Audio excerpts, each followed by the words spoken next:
Hi everyone, it's AJ.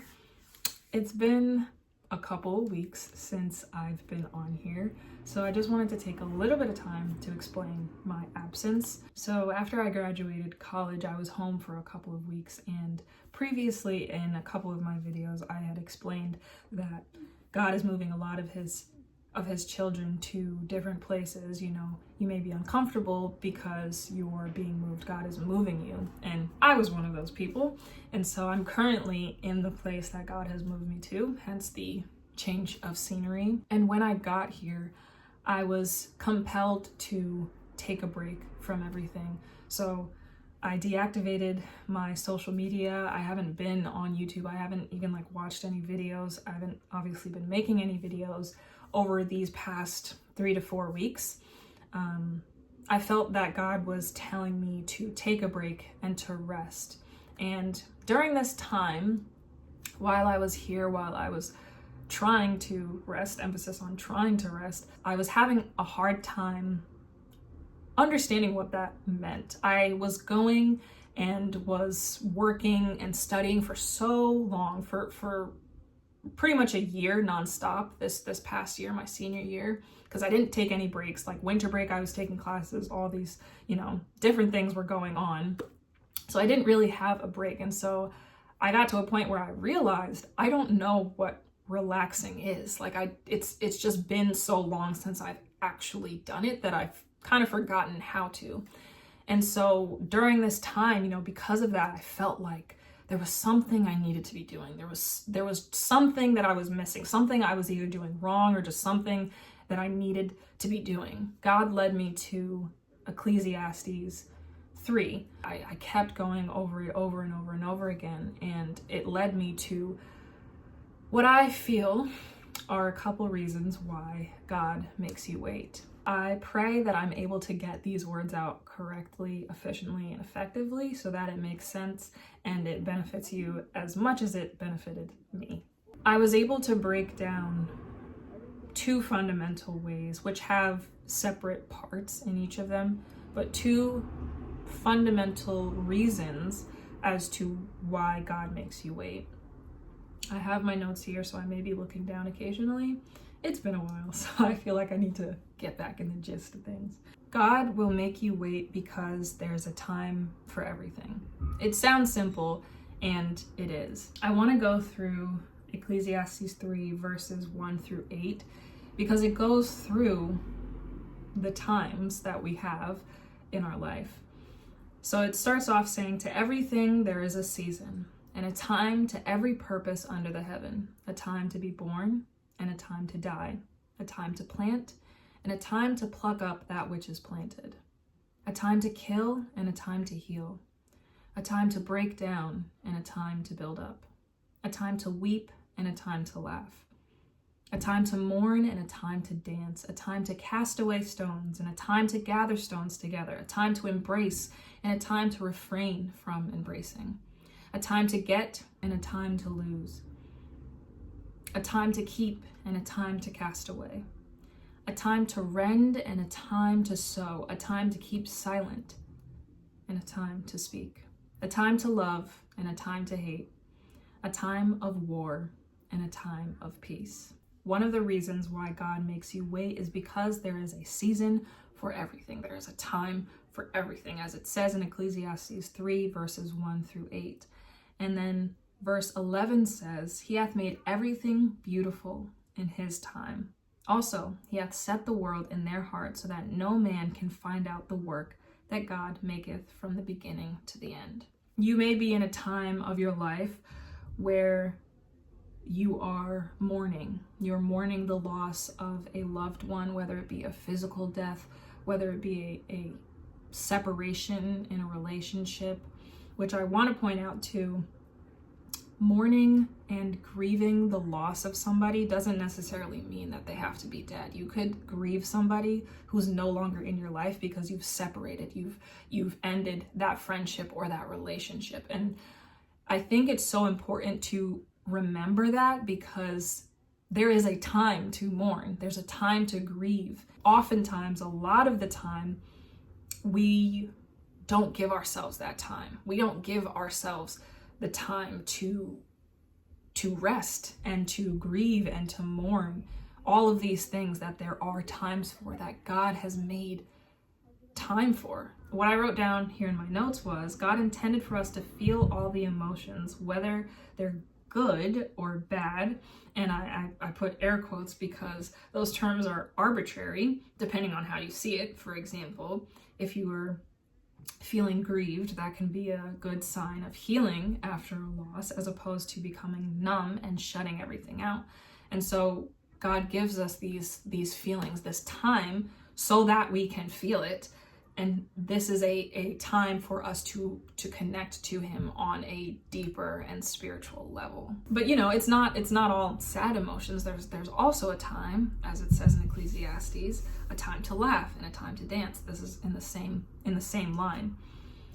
You may be experiencing God's grace and new doors are being opened, new opportunities, new relationships, and you feel accomplished, confident, assured that God has been listening and is now keeping the end of his faithful promise. In John 15 verse 7, it says, "If ye abide in me and my words abide in you, you shall ask what you will, and it shall be done unto you." So to sum up, again, there is a time for everything. God makes you wait because there's a specific season that you must go through in your life in order to get to the next season.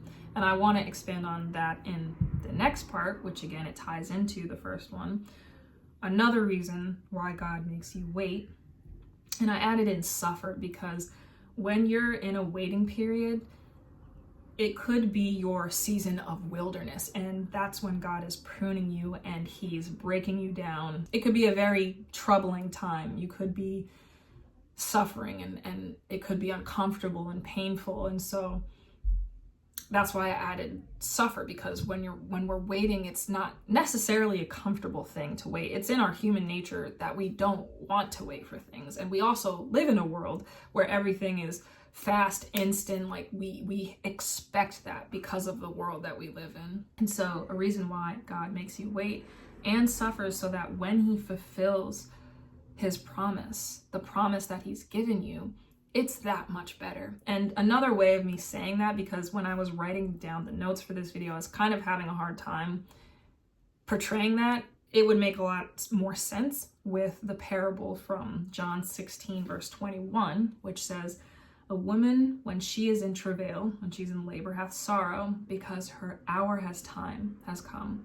But as soon as she is delivered of the child, she remembered no more of the anguish, for joy that a child is born into the world." So taking this parable and comparing it to real life situations, when you're going through that waiting period and you're suffering and you're under a lot of pressure, you're under a lot of discomfort, until finally, after all of that time, you're brought to what that promise was.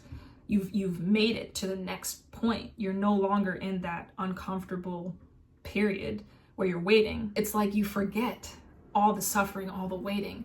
And not only that, something that's just coming to me, when you get to where God has promised to bring you, you realize that you needed to go through that period of waiting. You needed that time so that he can prune you, so that he can strengthen you for where you are right now. That is why there is a time for everything. Hopefully these are connecting. Hopefully this is making sense. I want to share a little bit of testimony on how I came upon this word, how I had this revelation, how it was revealed to me. And it's through the situation that I'm in right now. So I'm currently in the place that I had been praying for God to bring me to, and more specifically, bring me back to. So I've been here before. I've lived here before, and this was 2 years ago. And after I left, I had realized that it was a very emotional decision, why I decided to leave. After leaving, I had been brought to another place where I was during school and everything. And in the beginning, I was having like a really hard time adjusting. It was very uncomfortable. I was in my wilderness season. When I got there, I didn't really realize that because I hadn't found God yet. I hadn't built that relationship. I found myself every chance I got, to come to where I am now. If it was like an internship over the summer, I had looked at places that were here. Each time I wasn't able to be here, I was denied that chance. I didn't even realize it until I went over this word that there is a time for everything. So the time that I wasn't here was the time that God was pruning me, legitimately pruning me, breaking me down to then build me back up, because I've been here before. And it was as if he was saying, not yet, not yet. You have to be broken down to be built up sometimes. It literally says that in Ecclesiastes 3 verse 3. There is a time to be broken down. And that was my time when I was, the 2 years that I wasn't here, broken all the way down to the point where I was at the end of myself and I needed the Lord to save me, to which he did. And then he built me back up and brought me here. You know, every day that I'm here, and it's been a couple weeks since I've been here, I just like, I'm walking down the street, or I'm like, just like here in the room, and I'm like, God is so good, because he kept his promise. So I want to end this off with words of encouragement, and I'm going to read a little bit of my notes here. It could be 4 months that you're waiting for this promise, or 4 years, or 4 weeks, regardless of the time. Do not give up on God, because he will not give up on you. He hasn't and will not give up on you. Remember that God is outside of our mortal timing. And in Ecclesiastes, as it says, he has made everything beautiful in his time. Emphasis on his time, not our time, because we live in a world where there is a demand for things to be done quickly, fast, instant satisfaction and gratification. If we feel something that we are wanting will better us, then wouldn't it make perfect sense to have it immediately? I then brought up verse 9 in Ecclesiastes verse 3, which says, "What profit hath he that worketh in that wherein we laboreth?" And to translate that, that was King James Version. To make it a little bit more clear, this is the New International Version. It says, "What do workers gain from their toil?" And toil means work extremely hard and incessantly. And so verse 9 is asking, what do we gain from working tirelessly to the point of burnout, which I'm guilty of, and I'm sure a lot of you are as well, thinking it'll get us to where we want to be / go quicker? It won't. It won't, because of what it says in Ecclesiastes 3 verses 1 through 8. There is a time for everything. So there's a time to be going at it and working, but there's also a time to rest. So this is why you need to continue to trust in his timing and wait on God. So if you're feeling down, if you're feeling discouraged, if you feel like you've been waiting for so long for that promise that God has given you, God is listening to you. He hears you. And when you continue to wait on him, he will bless you and he will amaze you. He will amaze you. So I thank you so much for watching this video. I'm so glad to be back. There are many, many more videos to come. I'm so excited to share what God has revealed to me during this time of rest. Thank you, and God bless.